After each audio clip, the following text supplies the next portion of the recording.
Hi hello ಎಲ್ಲರಿಗೂ ನಮಸ್ಕಾರ. Welcome to my vlog. ಇದು ಟ್ಯೂಸ್ಡೇ ಲಾಗ್ ಆಗಿರುತ್ತೆ. 24 ನನ್ನ ಬರ್ಡೇ ಇತ್ತು. ಸೊ ಹಾಗಾಗಿ ಹಸ್ಬೆಂಡ್ ನನಗೆ ಮಿಡ್ ನೈಟಲ್ಲಿ ಕೇಕನ್ನು ಕಟ್ ಮಾಡಿಸಿದ್ರು. 12 ಗಂಟೆಗೆ ವಿಶ್ ಮಾಡಿ ಆವಾಗಲೇ ಕೇಕನ್ನೆಲ್ಲ ಕಟ್ ಮಾಡಿಸಿ ಗಿಫ್ಟೆಲ್ಲನೂ ಕೊಟ್ಟರು.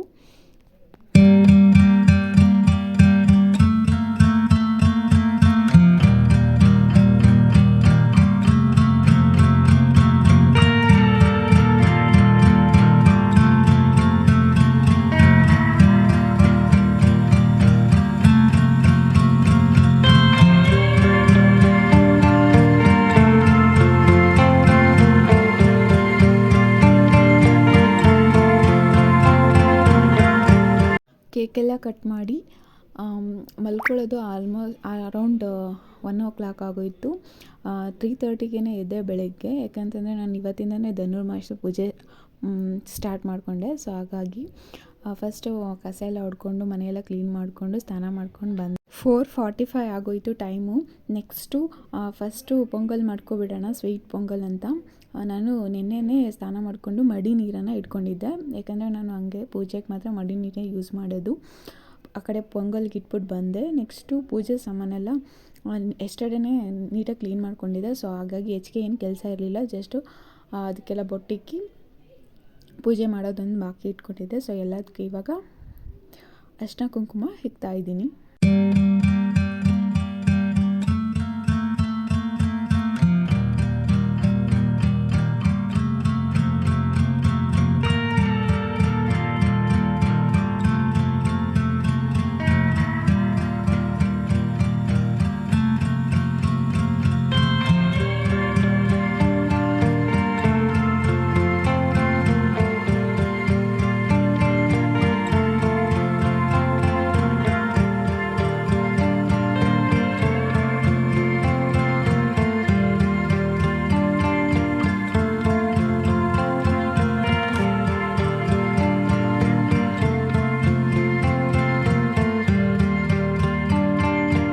ನೆಕ್ಸ್ಟು ನಾನು ವೀಳ್ಯದೆಲೆ ಮತ್ತು ಬಾಳೆಹಣ್ಣು ಒಂದಿಷ್ಟು ಏನಾದರೂ ತೊಳೆಯೋ ಐಟಮ್ಸ್ ಇದ್ರೇ ಪಕ್ಕದಲ್ಲೇ ಒಂದು ಬೌಲನ್ನು ಇಟ್ಕೊಂಡು ಅಲ್ಲೇ ತೊಳ್ಕೊಂಬಿಡ್ತೀನಿ. ಯಾಕಂದರೆ ಪದೇ ಪದೇ ಎದ್ದು ಹೋಗೋಕ್ಕೆ ಹೋಗಲ್ಲ. ಸೊ ಅದಕ್ಕಾಗಿ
ನೆಕ್ಸ್ಟು ಇಲ್ಲಿ ಫೋಟೋಕ್ಕೆ ಅರಿಶಿನ ಕುಂಕುಮ ಇಡೋಣ ಅಂತ ಇದ್ದೀನಿ. ಬಟ್ ಅಲ್ಲಿ ನನ್ನ ಟ್ರೈಪಾಡ್ ಇರೋಕ್ಕೆ ಜಾಗನೇ ಇರಲಿಲ್ಲ. ಹೆಂಗೋ ಅಡ್ಜಸ್ಟ್ ಮಾಡಿದ್ದೆ.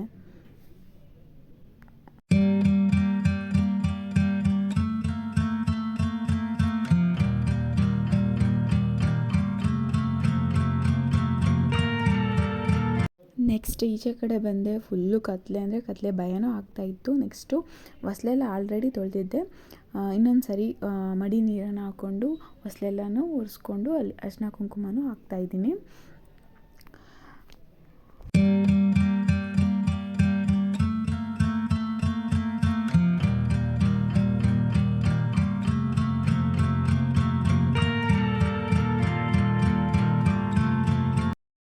ನೆಕ್ಸ್ಟ್ ರಂಗೋಲಿನೂ ಹಾಕಿದೆ. ರಂಗೋಲಿನ ನೋಡ್ಕೊಂಡು ಬನ್ನಿ.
ಫೈನಲಿ ರಂಗೋಲಿ ಈ ರೀತಿ ಬಂತು.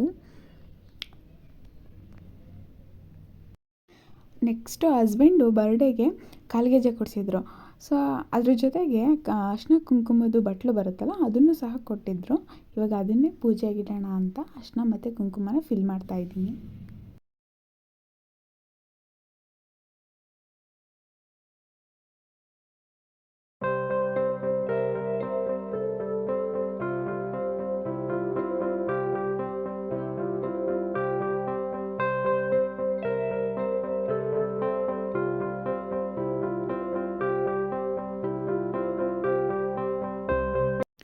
ನೆಕ್ಸ್ಟು ನೈವೇದ್ಯಕ್ಕೆ ಪೊಂಗಲ್ ಮಾಡ್ಕೊಂಡಿದ್ನಲ್ಲ, ಅದಕ್ಕೂ ಸಹ ಒಂದು ಸ್ವಲ್ಪ ಅರಿಶಿನ ಮತ್ತು ಕುಂಕುಮನ ಹಾಕ್ಕೊಂಡು ನೈವೇದ್ಯಕ್ಕೆ ಇಡ್ತಾಯಿದ್ದೀನಿ.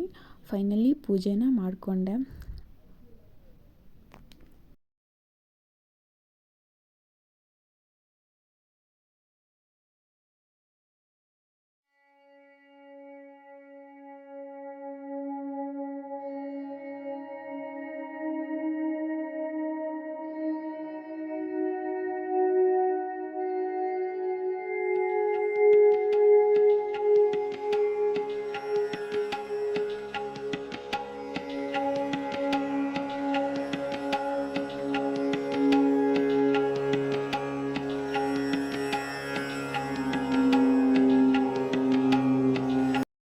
ನೆಕ್ಸ್ಟ್ ದೇವಸ್ಥಾನಕ್ಕೆ ಹೋಗೋಣ ಅಂತ ಹೋಗ್ತಾ ಇದ್ದೀನಿ. ನಾನು ಹೋಗೋಕ್ಕೂ ಸರಿಯಾಗಿ ಇದು ಅರ್ಚನೆ ಮಾಡ್ತಾಯಿದ್ರು ದೇವರಿಗೆ.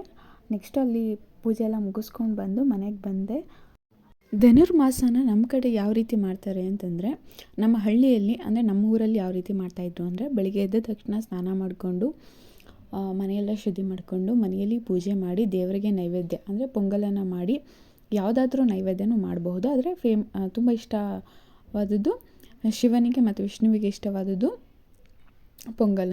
ಅದರಿಂದ ಪೊಂಗಲ್ ಮಾಡ್ತಾಯಿದ್ರು. ಅದಾದಮೇಲೆ ಡೈಲಿ ಅದನ್ನೇ ಮಾಡಬೇಕು ಅಂತ ಏನಿಲ್ಲ, ಯಾವುದಾದ್ರೂ ಮಾಡ್ಕೊಬಹುದು. ಮತ್ತು ಇಂತಿಷ್ಟೇ ದೇವರನ್ನ ಪೂಜಿಸಬೇಕು ಅಂತ ಏನೂ ನಿರ್ಬಂಧ ಇಲ್ಲ, ಯಾವ ದೇವರನ್ನಾದರೂ ಪೂಜೆ ಮಾಡಬಹುದು. ಈ ಧನುರ್ಮಾಸ ಅಂತಂದರೆ ಸೂರ್ಯ ಧನು ರಾಶಿಯಿಂದ ಮಕರ ರಾಶಿಗೆ ಸ್ಥಳಾಂತರಗೊಳ್ಳುತ್ತಾನೆ. ಇದನ್ನು ಧನುರ್ಮಾಸ ಅಂತ ಕರೆಯಲಾಗುತ್ತೆ. ಈ ಧನುರ್ಮಾಸೆಯಲ್ಲಿ ಬೆಳಗ್ಗೆ ಎದ್ದ ತಕ್ಷಣ ಸ್ನಾನ ಮಾಡಿಕೊಂಡು ಪೂಜೆ ಎಲ್ಲ ಮಾಡಿ ದೇವಸ್ಥಾನಕ್ಕೆ ಹೋಗಿ ದೇವಸ್ಥಾನದಲ್ಲಿ ಪೂಜೆ ಮಾಡಿಸ್ಕೊಂಡು ಅಂತಂದರೆ ಮಂಗಳಾರತಿ ತಗೊಂಡು ಅರಳಿಕಟ್ಟೆಯನ್ನು ಸುತ್ತಬೇಕು. 3 ಸುತ್ತು ಇಲ್ಲ 5 ಸುತ್ತು ಇಲ್ಲ 9 ಸುತ್ತನ್ನ ಸುತ್ತಕೊಂಡು ನಾವೇನು ಸಂಕಲ್ಪ ಮಾಡಿಕೊಂಡು ಬರಬೇಕು. ಇದನ್ನು ಧನುರ್ಮಾಸ, ಇದಿಷ್ಟೇ ನಮ್ಮ ಕಡೆ ಮಾಡುವಂತಹ ಆಚರಣೆ. ಇವ್ರಿಗೆ ಕ್ಯಾಸ್ಟಿಸಮ್ ಇಲ್ಲ, ಇವರೇ ಈ ಕ್ಯಾಸ್ಟ್ ಅವರೇ ಮಾಡಬೇಕು ಇದನ್ನೇ ಮಾಡಬೇಕು ಅಂತ ಏನಿಲ್ಲ, ಯಾರು ಬೇಕಾದರೂ ಮಾಡಬಹುದು. ಇಷ್ಟೇ. ಇವತ್ತಿನ ತಿಂಡಿಗೆ ಪಲಾವ್ ಮಾಡ್ಕೋತಾ ಇದ್ದೀನಿ. ಪೊಂಗಲ್ ಇತ್ತಲ್ಲ, ಸೊ 2 ಅಡ್ಜಸ್ಟ್ ಮಾಡ್ಕೊಂಡು ತಿನ್ಕೊಳ್ಳೋಣ ಅಂತ ಮಾಡಿಕೊಂಡೆ. ಇವತ್ತಿನ ವ್ಲಾಗ್ ಇಷ್ಟೇ. ವಿಡಿಯೋ ಇಷ್ಟ ಆದರೆ ಲೈಕ್ ಮಾಡಿ, ಶೇರ್ ಮಾಡಿ, ಕಮೆಂಟ್ ಮಾಡಿ, ಸಬ್ಸ್ಕ್ರೈಬ್ ಮಾಡ್ಕೊಳ್ಳಿ. ಪ್ಲೀಸ್ ಒಂದು ಲೈಕ್ ಮಾಡಿ.